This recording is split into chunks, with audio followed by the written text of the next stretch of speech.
What if I told you that your Native American great-grandmother was probably Malagasy? Most Black Americans have a story of a great-great-grandmother that had long black hair and tan skin. But what if that tan skin was a mixture of Southeast African Bantu and Austronesian Indonesian DNA? And what if her straight long hair came from her Southeast Asian DNA? It's well known that Black Americans have West African and Central African DNA, but we also may have ancestors in smaller numbers from Southeast Africa. Malagasy people were taken by force during the 1700s and the 1800s, and they mainly ended up in Virginia, Boston, and other parts of the eastern region of the United States.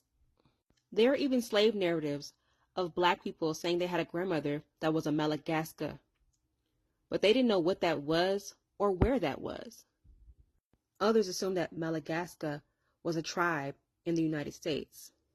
There's even a book written about the Malagasy presence in the United States, Memories of Madagascar and Slavery in the Black Atlantic. In this book, Wendy Wilson Fall cites a court case where a descendant of a Malagasy or South Asian woman claims they shouldn't be enslaved anymore because their grandmother was either Malagasy or South Asian, and those people weren't usually enslaved. Which brings me briefly to my next topic. South Asians were also brought to the United States during the colonial period as indentured servants, and they often were lumped into Black people and called colored or Negro. And they were also brought to the eastern region of the United States.